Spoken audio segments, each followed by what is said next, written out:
नमस्कार। फिर से हाजिर हूँ एक नई कहानी के साथ में। मैं हूँ राज और आप देख रहे हैं हाईवे हॉरर स्टोरी। आज की कहानी जो हमें शेयर किए हैं उनका नाम सुरेंद्र है। सुरेंद्र का उम्र लगभग 20 साल का रहा होगा जब ये घटना उनके साथ में घटी थी। आज उनकी उम्र लगभग 45 साल की है।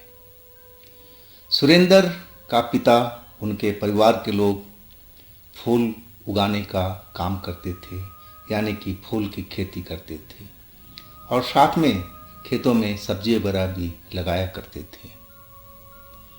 खेत की रखवाली उनके पिता करते थे और कभी कभी जब पिता कहीं जाते थे आते थे तो जिम्मेदारी सुरेंद्र के ऊपर में आ जाती थी और सुरेंद्र अपने छोटे भाई के साथ खेत में चले जाते थे रखवाली करने के लिए। और एक रात जो उनके साथ में वो घटना हुई, तो चलते हैं इनकी इस कहानी में। लेकिन दोस्तों, अगर आप मेरे चैनल पर पहली बार जुड़े हैं और अभी तक मेरे चैनल को सब्सक्राइब नहीं किया है तो प्लीज़ कर लीजिए और साथ में बेल आइकन को दबाना ना भूलिएगा। और हाँ दोस्तों, अगर आपके पास भी ऐसी कोई कहानी है, कोई घटना है जो आप मुझे भेजना चाहते हैं तो आप मुझे इंस्टाग्राम पर या मेरे व्हाट्सएप नंबर पर शेयर कर सकते हैं। तो शुरू करते हैं आज की कहानी। दोस्तों, मेरा नाम सुरेंद्र है। ये घटना के तो काफ़ी साल बीत चुके हैं जब मेरी उम्र लगभग 20 साल की रही होगी और मैं पढ़ाई के साथ में पिता के काम में भी मदद करता था। मेरा छोटा भाई भी जो मेरे से लगभग 3 साल छोटा था। हम दोनों भाई अपने पिता के साथ में फूल उगाने का काम करते थे, सब्जी उगाने का काम करते थे और खेत में मेहनत भी करते थे। अब खेत में फूल अच्छे लगे हुए थे, फसल अच्छी हुई थी इस बार और रखवाली करना तो ज़रूरी ही था। तो दिन में हमारे पिता तो रहते ही रहते थे खेत में और हम लोग तो स्कूल में जाते थे। हाँ, जब स्कूल से हम आ जाते तो अपने खेत की तरफ चले जाते थे और पिता के काम में मदद किया करते थे। फिर पिताजी रात के टाइम में खाना वाना खा करके और खेत में बने उस झोपड़ी में आकर के सोने की तैयारी करते थे तथा वहीं पर रह कर के सोते हुए रखवाली भी करते थे, क्योंकि जानवरों का बहुत ज़्यादा वहाँ दिक्कत थी। जानवर आकर खेत में फसलों को, फूलों को बर्बाद करने लगते थे, तो रखवाली करना तो ज़रूरी था ही। और एक रात पिताजी कहीं गए हुए थे किसी रिश्तेदारी में। अब जिम्मेदारी मेरे ऊपर में आ चुकी थी और वो रात पूर्णमासी की रात थी। मैं अपने भाई से, छोटे भाई से बोला कि चलो आज हम लोग खेत पर ही चलते हैं और वहीं हम लोग आराम करेंगे, सोएंगे और खेत को रखवाली भी करेंगे। लेकिन मेरा वो छोटा भाई खेत में जाने के लिए तैयार नहीं हो रहा था। वो कह रहा था कि आज मुझे नहीं जाना है, मेरी इच्छा नहीं है, मेरी तबीयत ठीक नहीं है। वो बहाने बनाने लगा। और माँ भी कही कि जब वो नहीं जाना चाहता है तो क्यों ज़बरदस्ती ले जा रहे हो, रहने दो उसको, तुम चले जाओ। कोई पहली बार रात में थोड़ी वहाँ पर रुक रहे हो, हर बार कभी न कभी तो रुकते हो, इसमें डर वाली क्या बात है। अब मैं फिर अपने खेत की तरफ निकल गया था।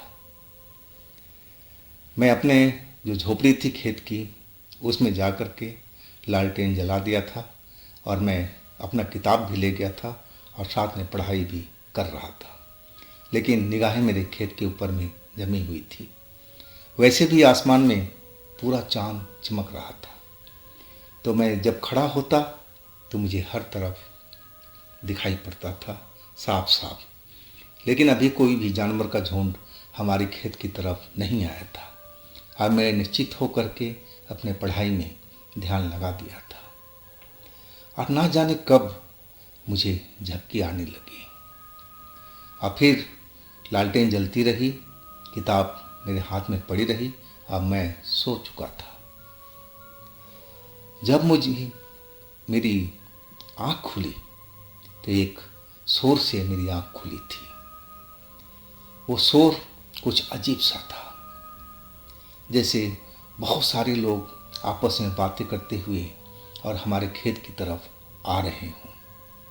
और वो बातें जो सुनाई पड़ रही थी वो लड़कियों की आवाज़ थी। अब भला इतनी रात को कौन लड़कियां हमारे खेत की तरफ आएंगी। अब मैं उठ करके खड़ा हो गया। अब मैं देखने लगा हर तरफ, लेकिन वो आवाज़ जिधर से आ रही थी वहाँ पर मुझे कोई भी दिखाई नहीं दे रहा था। लेकिन ऐसा महसूस हो रहा था कि वहाँ पर कुछ लड़कियाँ आपस में हंसी मजाक बातें करती हुई और आगे की तरफ आ रही है, लेकिन बिल्कुल मुझे नज़र नहीं आ रही थी। मैं निगाहें गड़ा करके देखने की कोशिश करने लगा, लेकिन मुझे कोई भी लड़की नज़र नहीं आई। मैं हैरान था कि ऐसा कैसे हो सकता है। आवाज़ मुझे साफ सुनाई पड़ रही है, लेकिन कोई मुझे दिखाई क्यों नहीं दे रहा है। अब मैं अपना छोटा सा डंडा छड़ी टाइप का उठा करके और खेतों के अंदर चला गया, जिधर से आवाज़ें आती हुई सुनाई पड़ रही थी। जब मैं खेतों के बीचों बीच पहुंचा तो मुझे लगा कि बस मैं उसी जगह पर पहुंच गया हूं जहां पर आवाज़ साफ साफ आ रही है। मतलब मेरे आसपास में ही लड़कियां हैं जो बात कर रही है, आपस में हंसी ठिठोली कर रही हैं, लेकिन अभी भी मुझे कोई नज़र नहीं आ रहा था। मैं एकदम आश्चर्य में डूबा, इधर उधर हर तरफ देख रहा था। अब चांद की इतनी अच्छी प्यारी रोशनी थी जिसमें हर चीज़ साफ साफ दिखाई दे रहा था। और तभी हमारे पास के जो पौधे थे फूलों वाले वो हिलने लगे, जबकि हवा बिल्कुल नहीं थी। ऐसा लगने लगा कि जैसे उन फूलों को कोई तोड़ रहा हो, पौधों को पकड़ करके। अब फिर बहुत सारे पौधे का फूल टूटने लगे। पौधा हिल रहा था और जैसे लग रहा है कि कोई चुन चुन करके फूलों को तोड़ रहा है। मैं एकदम आश्चर्य में पड़ा, इधर उधर कभी इधर जा रहा हूँ, कभी उधर जा रहा हूँ, लेकिन मैं आवाज़ नहीं दे रहा था। मैं देखना चाहता था कि वो आवाज़ किन लड़कियों की है और जो मुझे दिखाई नहीं दे रही है, लेकिन अभी भी मुझे कोई लड़की नज़र नहीं आई।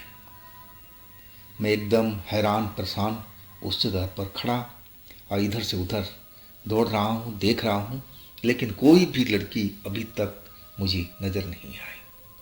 अब फिर थोड़ी देर के बाद में वो लड़कियों की आवाज़ शांत हो गई। जैसे लग रहा था कि जो भी लड़कियां इस जगह पर आई थी सब की सब चली गई।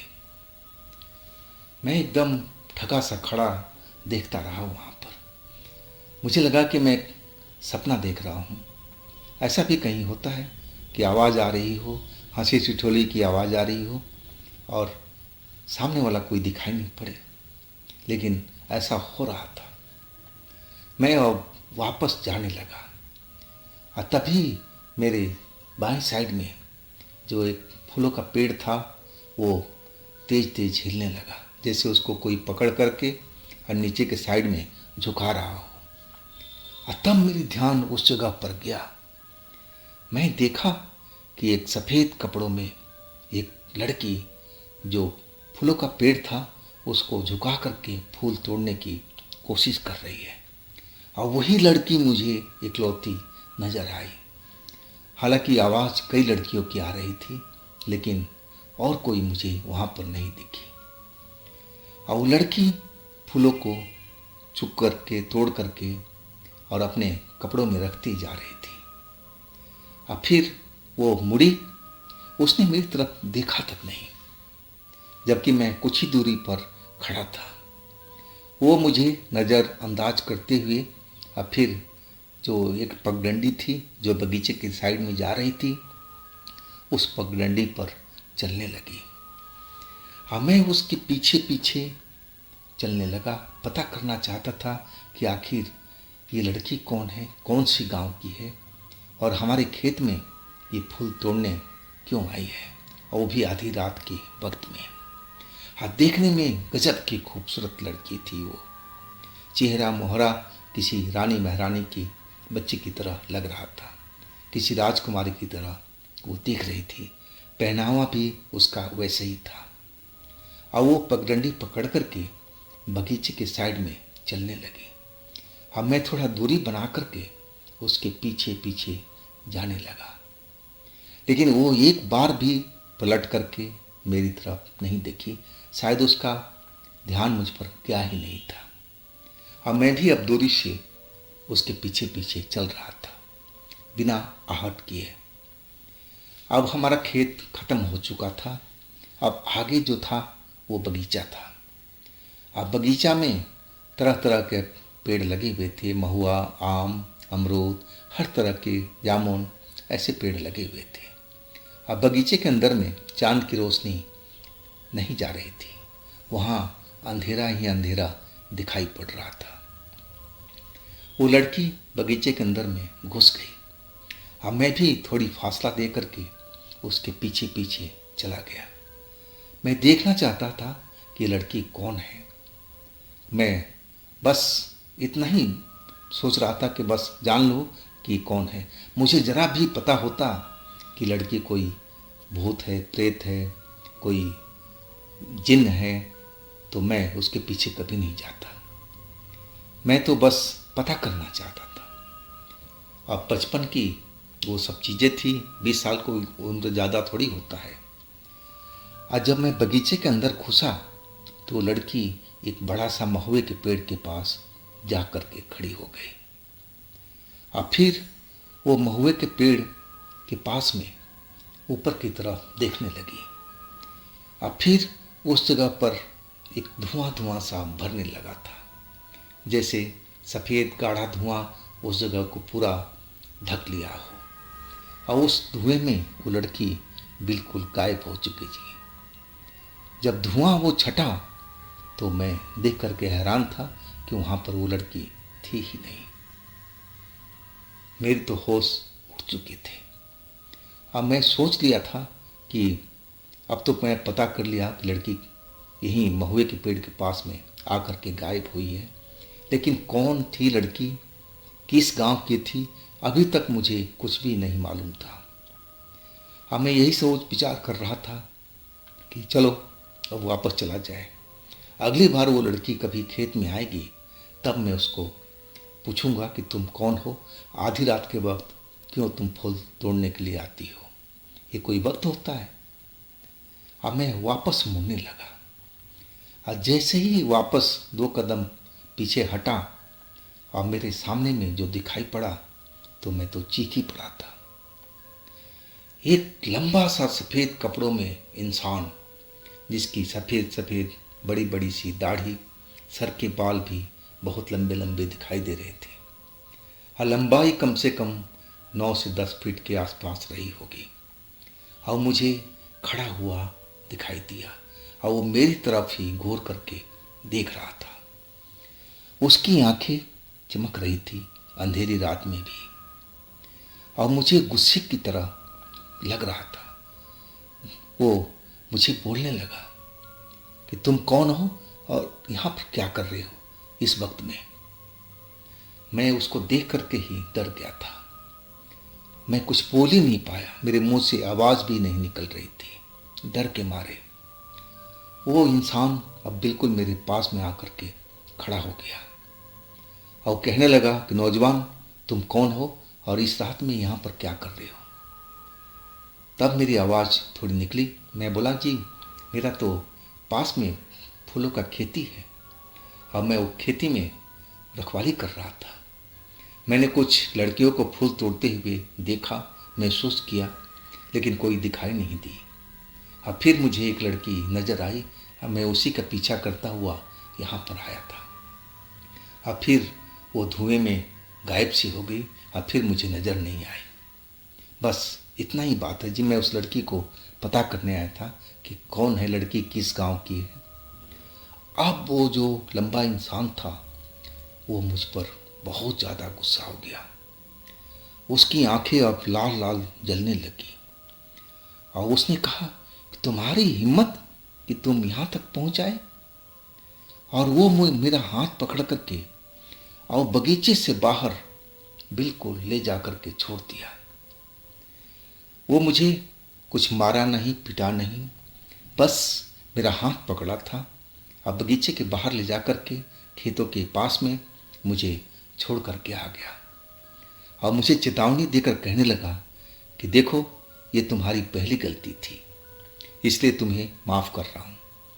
आगे से कभी भी रात के टाइम में इस बगीचे के अंदर घुसने का कोशिश भी मत करना, नहीं तो तुम मारे जाओगे। तुम शरीफ बालक हो, इसलिए मैं तुम्हें छोड़ रहा हूँ। अगर कोई तुम्हारे बदले में कोई दूसरा होता तो अब तक मैं उसको मार देता। तुम भाग जाओ यहाँ से। और देखो, ये बात तुम तक कही रहे तो बढ़िया रहेगा। अब फिर वो बगीचे के अंदर चला गया। अब मैं वहाँ से भागा तेज। अब खेत में किस लिए जाऊँ, इतना डर लग चुका था कि मैं सीधा घर की ओर भाग चला। हाँफते हाँफते मैं घर पहुँचा। घर के लोग आराम से सो रहे थे और मैं जाके दरवाज़ा खटखटाना शुरू कर दिया। मम्मी जाग गई, दरवाज़ा खोला और कहने लगी, अरे तू तो खेत पर था ना, तू वापस कैसे आ गया। अब मैं माँ को सारी घटना बताने लगा। माँ मेरी घटना सुन करके डर चुकी थी। वो कहने लगी कि नहीं, अब तुझे जाना नहीं है, तू घर में ही रह। कल तेरे पिताजी आ जाएंगे ना, तब वो खेत को संभालेंगे। वो माँ मेरी बहुत डर चुकी थी। वो मुझे खोना नहीं चाहती थी, क्योंकि उस सफ़ेद कपड़े वाले इंसान ने जो मुझे चेतावनी दे रखी थी कि अगर आज के बाद तुम बगीचे के पास फटक के बगीचे के अंदर घुसने की कोशिश किए तो मैं तुझे मार दूंगा। आखिर कौन था वो, और वो लड़की कौन थी सफ़ेद कपड़ों में जो किसी राजकुमारी की तरह लग रही थी। और वो बाकी आवाज़ उन सब का जो मुझे सुनाई पड़ा था, वो कौन सारी लड़कियां थी जो मुझे दिखाई नहीं पड़ी। अब सारी रात वही मैं सपने में देखता रहा कि मैं उस बगीचे के अंदर जा रहा हूँ, वो लड़की मुझे दिखाई दे रही है और मुझे वो हाथ के इशारे से बुला रही है। अब मैं जब उसके पास जाता तो एक बहुत खतरनाक रूप में नज़र आती है धारण करके। अब मैं फिर डर जाता हूँ, मेरी आंखें खुल जाती है। अब माँ जग जाती है, कहती है कि बेटा डर मत, मैं तेरे साथ में हूँ। अब सारी रात वैसे ही उल्टे पुल्टे मैं सपने देखता रहा। सुबह हुई, नींद खुली, तब भी मेरा शरीर गर्म था, जैसे बुखार चढ़ गया हो। अब दोपहर के बाद में मेरे पिताजी लौट आए थे। अब फिर माँ ने सारी घटना को पिताजी को बताया। अब पिताजी कहने लगे कि अरे भाई, उसको उस बगीचा में जाने की ज़रूरत क्या थी। उस बगीचे में तो जिन्नों का परिवार रहता है। हम लोग भी कभी कोशिश नहीं करते उस बगीचे में रात में जाने के लिए, तो ये भला क्यों गया था। जब उसने देख लिया कि एक लड़की है वो फूल तोड़ करके ले जा रही है तो ले जाने देता, क्यों उसके पीछे गया था, क्या जरूरत थी उसको। पिताजी मुझे ही डांटने लगे थे। अब कहने लगे कि अब तो खेत पर नहीं जाएगा कभी भी रात में रखवाली के लिए। और वही हुआ। मेरी तबीयत तो सुधर गई थी एक दिन के बाद में, लेकिन उसके बाद मैं खेत में रात के टाइम में कभी नहीं जाता था। हाँ, दिन के टाइम ज़रूर जाता था जब मेरे परिवार के सारे लोग खेत में काम कर रहे होते और मैं बगीचे की तरफ देखता तो मुझे उसी लड़की का ध्यान आता और सफ़ेद लंबा वाला इंसान का। तो दोस्तों, ये थी आज की कहानी। अगर आपके पास भी ऐसी कोई घटना है तो आप मुझे इंस्टाग्राम पर या मेरे व्हाट्सएप नंबर पर शेयर कर सकते हैं। तो दोस्तों, इस चैनल को भी अपना प्यार दीजिए, लाइक कीजिए, शेयर कीजिए और फिर हम मिलते हैं अगले दिन एक नई कहानी के साथ में। आप लोग अपना ख्याल रखिएगा। नमस्कार।